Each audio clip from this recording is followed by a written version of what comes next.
Бәріне сәлем достар, бүгін мен сіздерге холодильниктің рецебімен бөлісемін.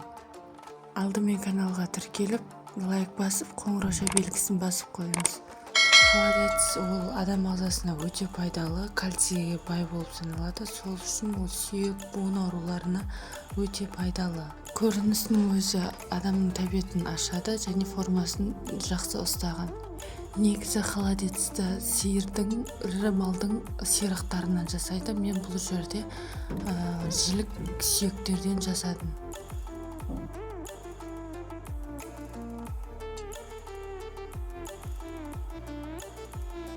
Қазаныма барлық сүйектерді салып, бір қайнатып, жақсылап көбігі шыққан кезінде төгіп тастадым.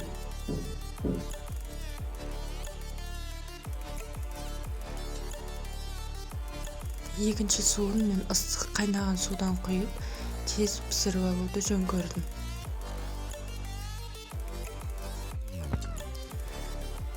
Қайнағаннан кейін көбіктерін осылай алып алдым.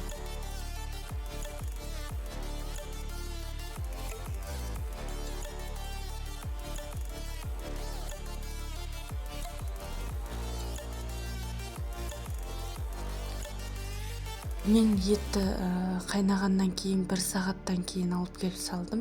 Одан кейін еттің көбіктерін алып тастадым. Негізі холодильникке көп зат қоспаймын. 1 сәбіз, 1 пияз, лавр жапырағы, қара бұрыш, дәміне қарай тұз қостым. Және де осындай көбіктерінің бәрін алып тастап отырдым. Дәл осылай 8 сағат 9 сағат қайнағаннан кейін етін бөлек ыдысқа сүзіп аламын. Видеода көріп тұрғандарыңызда ет сүйектен ажырап, сіңірлерінің бәрі жұмсап піскен.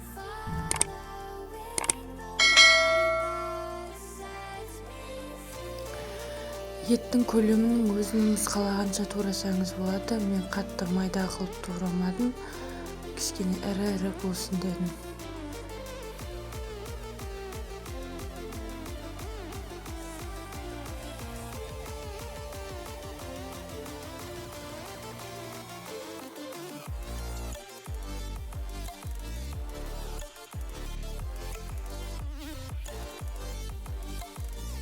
Қайнап тұрған сорпамның үстіне туралған етімді салып, тағы 1 сағат қайнатамын.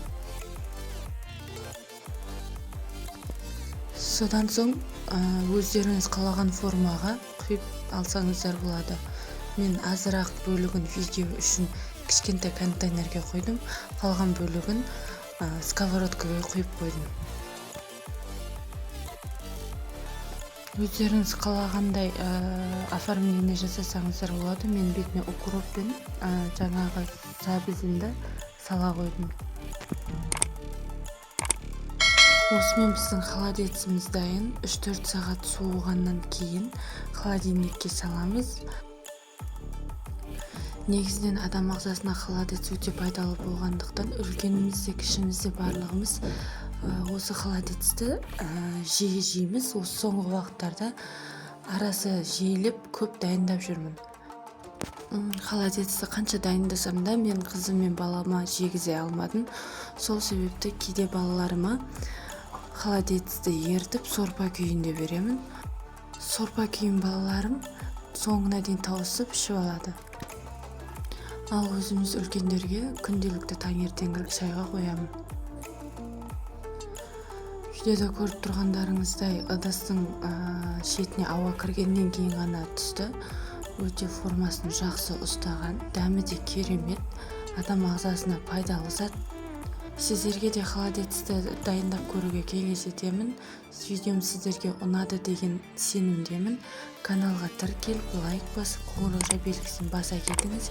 Және де өзіңіздің туыстарыңызға, достарыңызға видеоны таратып бөлісіңіздер.